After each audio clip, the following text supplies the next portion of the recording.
Hey everyone, this is Dave Waldron, audio engineer at Alaska Public Media, and today we're going to go over spectral view, which is that cool red box at the bottom of this audio file you're looking at right now.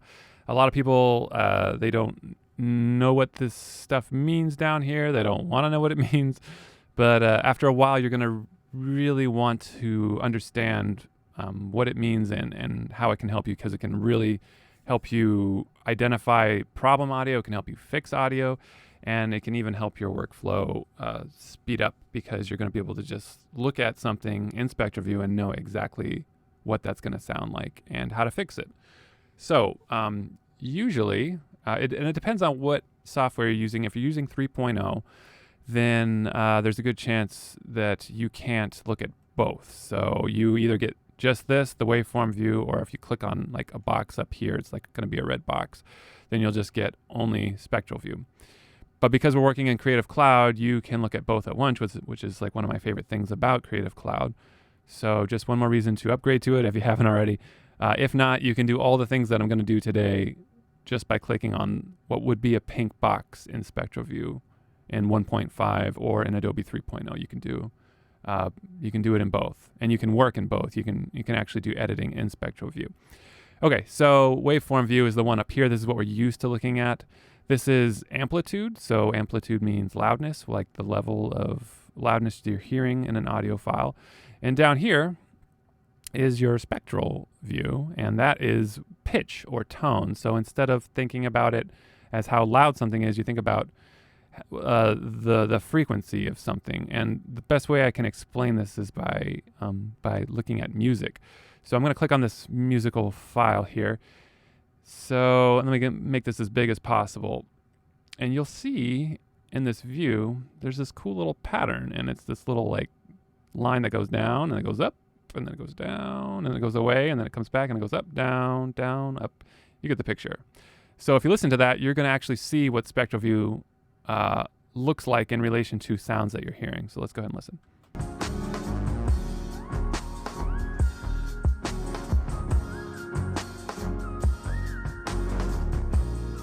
So that kind of like whistly laser thing, I don't even know how you would characterize that sound, but it's like the woo.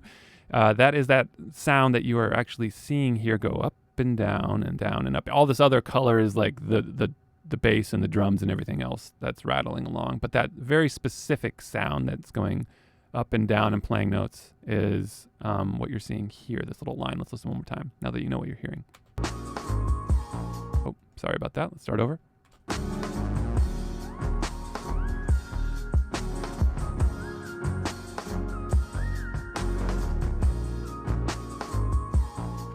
So as it goes up and gets higher, you see this line go up. As the pitch goes lower, it goes down, and it just kind of bounces around. And this is kind of what a song looks like in spectral view. Now I'm zooming way out. Now what regular in-person audio looks like in spectral view is this. Oh, excuse me. That is not in-person audio. That is actually phone audio. Here is in-person audio. And what you'll see is this nice big range of colors. So from top to bottom, you're getting these cool orange and pink colors, and that's because you're getting a full range of frequency, because you're in person, and that's what the world sounds like as you hear it. Now, a good way to start working with spectral view and actually editing your audio and making it sound better is by starting with phone audio, because phone audio is the easiest thing to fix, not only in general but in spectral view as well. So let's go ahead and take a look what phone audio looks like in spectral view. And that's bad phone. We'll get to that in a sec. Here is some good phone audio. So instead of having top to bottom colors, what you have here is this huge black space, which is the sound of nothing.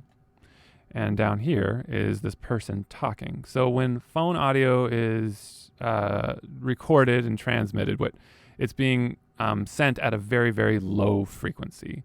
So there's a reason it sounds like this. Like I'm putting my hands over my mouth right now. It's because it travels at a low frequency, and that means you can only hear certain pitches in the person's voice. So this box here is everything in the what's called the 4K and below, 4,000 range and lower. That's all that's registering, because that's all that's traveling when you're hearing phone audio. So good phone audio should look just like this. Totally black on the top, and then colorful at the 4,000 range and below. So this is the person's voice. Let's go ahead and take a listen. Should be nice, clean audio. After over a decade of working on it, it's a huge deal to finally have it done. Yeah, so I mean, it's phone audio, so it's not great because it's phone, but it is clean phone audio, which is what we want. Now, bad phone audio will often look like this.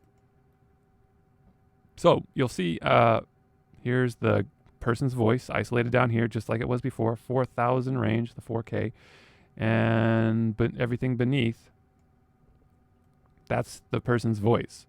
Everything up here, this kind of pink wall of sound that you're seeing is probably static, interference, whatever, crackles, all the stuff that you don't want to be hearing when you're listening to phone audio. So let's take a listen. And I think from a mariner's perspective, thinking, well, really, I don't know where I could find a Lowrance set at this time for a vessel. So you're noticing probably that there's a whole ton of hiss running through this. I'm sure some vessels are running around out there with Lowrance sets. And that hiss you're hearing is all this audio here just sitting in there. And the way that gets in there is it's a couple different ways, but usually it's a bad phone line. The cool thing about that is you can actually just select it like I'm doing now and literally delete it. You can either hit delete on your keyboard or you can right click delete it. And we'll just delete it. And now you'll hear the before and after. The sound should be totally gone. This time for a vessel.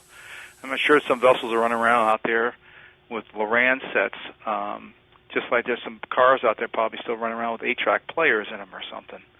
But that's a hell of a...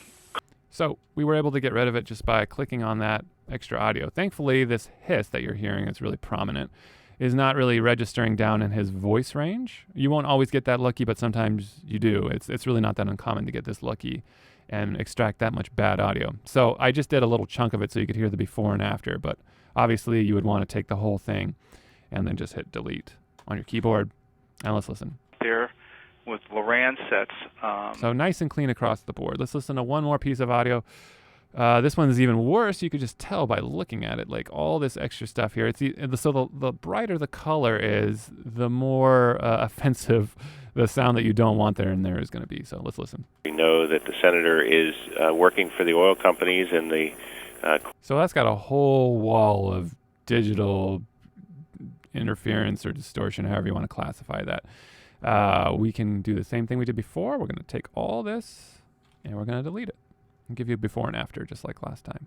Delete. Let's listen. Of Alaska and the people of the country know that the senator is working for the oil companies and the coal-fired utilities, and not necessarily for the public. So, it sounds a lot better. There is still kind of like this low-frequency buzz rolling through there, but you can hear that it's going brrr. Working for the oil companies and the... But sounds a lot better. And if you just zoom in the spot where no one's talking, you can tell that that's kind of like this like little choppy part here. That's like the majority of that buzz you're hearing. But we're talking like that's like 10% of our problem here. The other 90% is this whoosh sound that you can get rid of just by deleting the whole thing. And again, let's just delete the whole thing and take a listen. It's really another attempt to let the people of Alaska and the people of the country know that... So, much better. Now, this tool is great for phone audio. This tool that I'm using here, it's called the marquee selection tool. You just select it up there. And that's what's giving me this option to select and delete audio as I please. You don't just have to use this on phone audio, but 9 out of 10 times I'll tell you, you don't want to be doing this to in-person audio, because if you take out too much of a frequency or a range of in-person audio, you're going to create a really weird sound, and it's going to sound really unnatural and tinny or hollow. And that's because you're basically gutting a whole sound of nature that you're used to hearing, and just expecting the listener to not notice. So this tool is great for phone audio. You can also use it very narrowly for in-person audio, but don't take huge chunks out like I'm doing here. You would never want to take out like this much range. In fact, if you took out this much range on an in-person piece of audio, what you would do is you would make them sound like really clean phone tape. So they wouldn't sound like they're in person anymore. They would sound like they're traveling over the phone with their hand over their mouth. So don't do that. However, that's not to be said that you can't use the marquee tool on regular in-person audio. I'll give you one example of when you can. And this is also a good example of capturing and identifying audio that is problem audio. So normally, you know, when you're looking at spectral view, you have this nice top to bottom range, and there's nothing like stand out about it that like you would say that doesn't look right. Some of the times though, when you're looking at your audio, you do see things that stand out. Like take a look here as I'm zooming in. Look at these lines here, these little lasers, if you will. These little lasers are, what they're going to be is a bad sound. And I can tell just by looking at them that they're bad. It's not just because I heard this audio before, but you should never see bright, isolated lines like that, especially not running horizontally. If you see that, then you know there's an issue with your audio. And let's take a listen. I believe this is feedback, some bad squawking that we're going to want to remove. So let's listen. Man was very close to the ship where they really could.